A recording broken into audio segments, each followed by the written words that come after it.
Sanibonani, welcome back to my channel. Welcome back to any video. Ngiyabonga kakhulu for coming. Please consider subscribing, like the video, and share the video as well.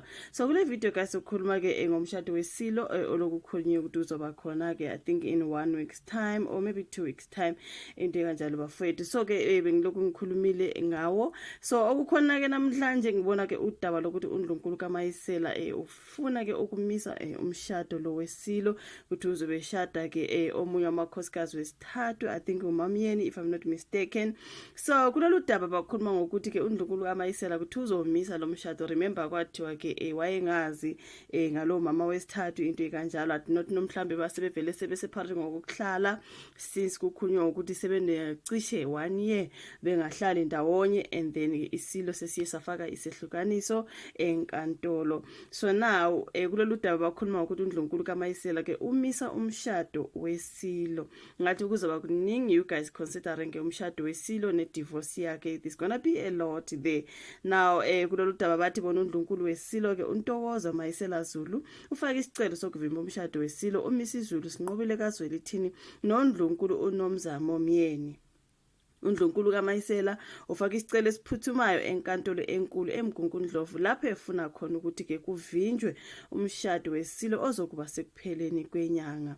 Na uNdlunkulu kaMayisela ufuna ukuthi isicelo sakhe silalelwe ngoJanuary 20, 2025 emaphepheni abonwe ke iphepha ngempela sonto ilungelo ayinalo ilungelo imbube elokuthatha ke omunye uNdlunkulu ngoba ke yashada umshado omhlophe noNdlunkulu. Na uNdlunkulu kaMayisela uthe njengoba ke beshada umshado omhlophe umthetho awuvumi ukuthi ke omunye wabo aphinde ashade nomunye umuntu.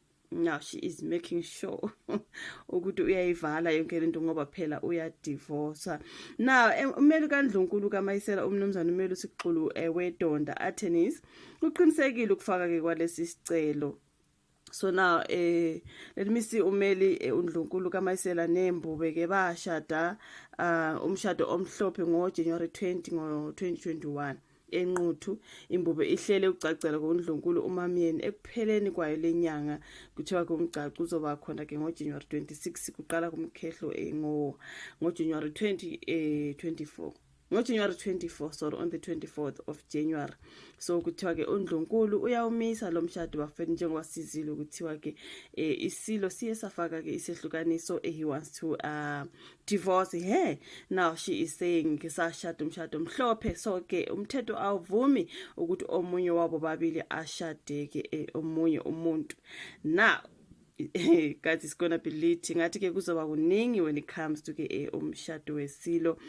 Since he is going through a separation ukaMayisela uthi never ube kunyawo phansi angazi ukuthi ke kuzoqhubekani bafethu anything else nizobe ngizoza ne-update. Ngimbonela lolu daba ngase ngithi angizona update abafethu ngoba bese ngiwenzile ama video ngodaba lwesilo sokuthi ucele i-divorce kwakuthiwe komunye wamakhosikazi kwangasho ukuthi ubani but kwamanye ama-publications wabesho ke ukuthi uNdlunkulu unkosikazi oqala ukaMayisela Zulu. Now ugirl ufaka unyawo phansi ulibeka nje phansi uthi awuzukushada omunye unkosikazi because when you are married umshado omhlophe awuvunyelwe ukuthi ungashada ke omunye unkosikazi but since ke inkosi ithethe isithembu ngathi ke kuzoba nzinyana lapha. So sizolalela sizwe ke ukuthi kuyiwa phambili kanjani when it comes to this one. Thank you so much ukuthi uyibuka ivideo ke like, subscribe, share. Siyophinda sibonane kwenye ezilandela. Bye.